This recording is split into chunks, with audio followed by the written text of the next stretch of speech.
Man City 3 Bayern Munich 0 fële ca Etihad Stadium muy match bu yomb pour waa Manchester City franchement kenn xalaatul woon wala bokk man bokk personnellement mënu ma woon a xalaat que ne nag Manchester City dana gagné Bayern Munich 3 buts à 0 sans pour autant que Bayern Munich am même benn réaction d'orgueil pour nag mën a dugal benn bi pour sauver l'honneur mais aussi pour garder benn espoir minime pour qualification parce que carrément mënuñu ne Manchester City qualifié na à 100% mais mën na ne à 90% Manchester City am na ñaari tànk yi ca demi-finale Ligue des Champions ba. Pourquoi? Parce que tey jii nii mu footballé tey ak ni Bayern footballé boo leen xoolee ñoom ñaar xam ne franchement niveau yi bokkul vraiment écart de niveau am na tey jii ci ñaari match yi ci ñaari équipe yi même bu fekkee nag ñoom ñaar ñëpp ay grand club d'Europe lan même bu fekkee Bayern aussi am na de très grands joueurs mais tey jii moom City dafa yéegal niveau bi fu ko Bayern mënutoon a ajjee. Dès l'entame du match depuis ba match ba tàmbalee nag ça a été pressenti presque da nga ko doon gis ci qualité de jeu bi qualité de relance bi mais aussi ci action de jeu yi nga xamante ne bi ñu ngi koy def aussi même assurance bi nga xamante ne bi milieu de terrain bu Manchester City bi àndal na ko tey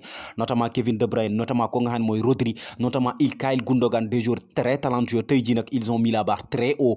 jël seen attaquants yi mettre leen dans des dispositifs yoo xamante ne bi franchement dañuy daal di mën a dugal ay but franchement dañuy daal di mën a am ay occasion loolu nag manqué woon trop ñooñu di waa Bayern Munich ñu dellu seeg yéen nag pour débriefer leen li nga xamante ne bi mooy match bi tàmbalee ko nag ci erreur yu ñooñu di waa Bayern Munich lan moo perte loo match bi ñii di waa Bayern Munich. Numéro 1 mauvais coaching waaye dañ koy souligner mauvais coaching tey presque mën na ne Bayern Munich dañoo raté seen match dès les 11 de départ lu ko waral parce que tey mënuñu comprendre kooku di Eric Maxim Choupo-Moting footballut moom mooy le seul 9 points bi nga xamante ne bi ma nga ca Bayern instant bi ñu toll ki nga xamante ne bi moom lañ yàgg a gis muy footballaat ci rôle boobu nag di ko assumer pleinement muy Sadio Mané nga ñëw daaj ko ci banc bi football loo 3 joueurs de couloir ci kanam à savoir Leroy Sané Gnabry ak ko nga xamante ne bii nag mooy Kingsley Coman donc nag tey ji Gnabry amutoon place am ci biir 11 de départ yi Sadio Mané moo fa waroon a nekk à la limite boo décidé ne ba doo football loo Sadio Mané au moins kon nga football loo Thomas Müller en pointe parce que tamit yàgg nañu gis mu koy assumer ce rôle et au Bayern Munich te daana ko réussir parce que football loo benn attaquant de pointe wala koo xamante ne bii maîtriser na li nga xam ne mooy rôle attaquant de pointe da lay permettre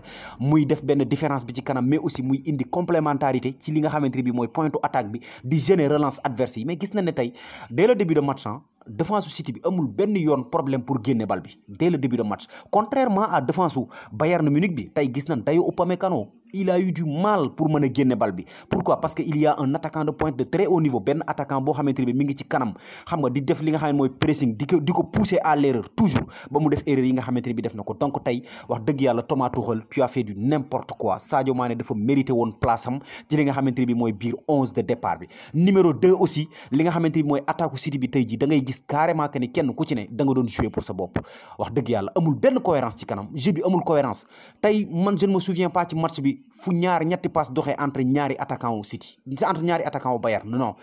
amul connexion entre Leroy Sané ak Kingsley Coman ce connexion n'existe pas entre Gnabry ak kenn ci ñoom ñaar donc connexion bi amul woon et presque dañ ko doon sentir ay yoon yu bëri ci jeu Bayern fan yi nga xamante ne bi génn nañ ci presque da ngay gis ne attaque bi peut-être xawma concurrence bi la xawma mais kenn ku ci ne da ngay bëgg di jouer pour sa bopp parce que gis nañ ne même en début de deuxième mi-temps kii di Leroy Sané amoon na occasion boo xamante ne bi da ko doon glisser rek kee ñëw dugal mais franchement parler il a choisi l'option personnelle et que option personnelle boobu tey jii gis na ne moo ray Bayern contrairement ak ni ñu doon gisee Bayern mu ko daan footballé bu njëkk boo daan wax Bayern collectif bi nga daan wax bu njëkk boo daan wax Bayern da nga naan ils jouent tous pour Robert Lewandowski collectif bi dafi daan nekk carrément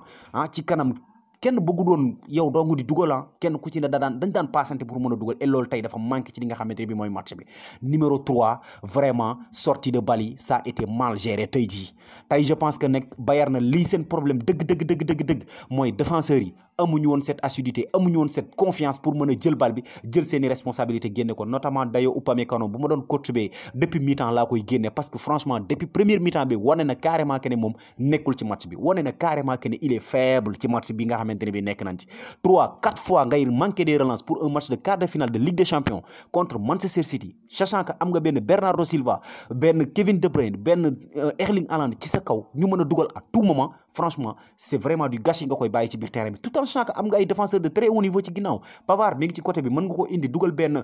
João Cancelo mu football latéral bi donc pourquoi ngay risquer sa match di bàyyi koo xamante ni bi xam nga ne nekkatul ci match bi ci biir match bi pourquoi et puis pour man tamit desoon na aussi milieu de terrain bi ñu am cette agressivité amul woon ci milieu de terrain bi tey boo xoolee benn Rodri benn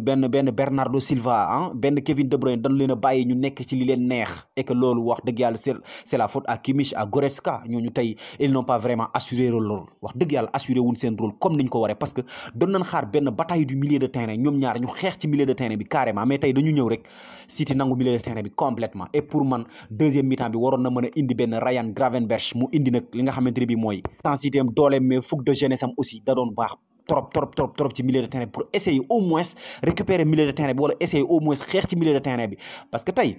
objectif u Bayern ci deuxième mi-temps bi du woon gagner mais seulement avoir un bon résultat parce que 1-0 bon résultat la woon 2-1 résultat bu baax la woon parce que doon nañ mën a ñëw pour nag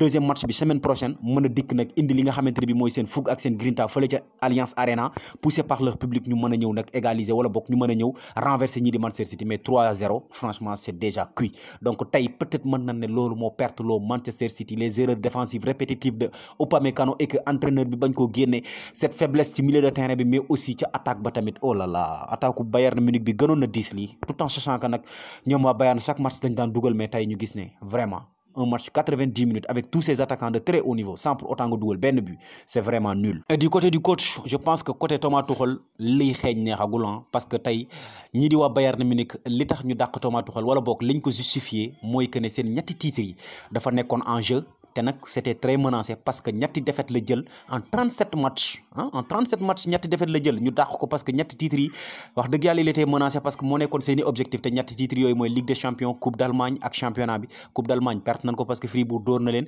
mais aussi Ligue des champions presque mën na ne à 90% perte nañ ko donc li taxoon ñu dàq Nagelsmann nag peut-être mën na ne c'est pire avec Thomas Tuchel parce que Nagelsmann 3 défaites la encaissé ci 37 matchs ñu dàq ko ci 4 matchs yi nga xamante ne bi Tuchel jot na ko fi footballagun perte gun na ci ñaari match éliminé gun na ci ñaari compétition yi nga xamante ne bi dañ ne woon c'est menacé pour Julian Nagelsmann donc benn trophée dong moo ko desee nag muy championnat Allemagne bi te là aussi Bayern Dortmund wax dëgg yàlla naru ko yombalal mbir mi et pour un Bayern boo xamante ne bi presque ñaari bi donc la encaissé woon ci campagne Ligue des champions bi alors que rencontré na Barça aller-retour rencontré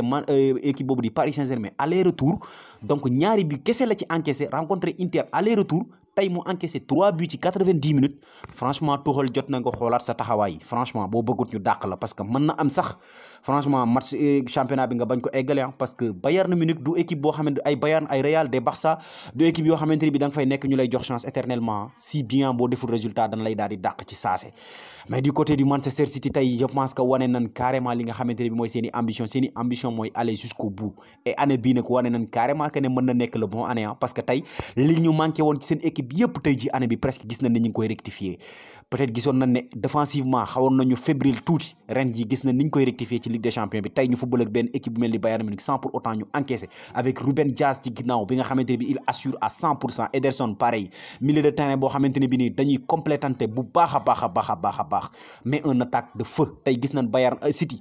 day dugal 3 buts ci match wala 4 buts ci match sans pour autant mu am doublé kenn ku ci ne da ngay dugal sa benn but ce qui veut dire que ne à City tout le monde peut marquer surtout benn Erling Haaland boo xamante ne bi à n'importe quel moment ci match bi mën na def différence tey gis nañ ne peut-être 90 minutes yëpp ñetti yoon lañ ko ci gis mu illustré wu et il ne lui a pas fallu grand chose pour mu def li nga xamante ne bi mooy différence tuuti rek mu dugal li nga xamante ne bi mooy butam ce qui fait vraiment la force de City lii force City dëgg mooy cette profondeur de banc parce que tey gis nañ benn Manchester City buy football aligné équipe am bépp pour autant mu aligné Riyad Mahrez bi nga xamante ne bi bokk na ci joueur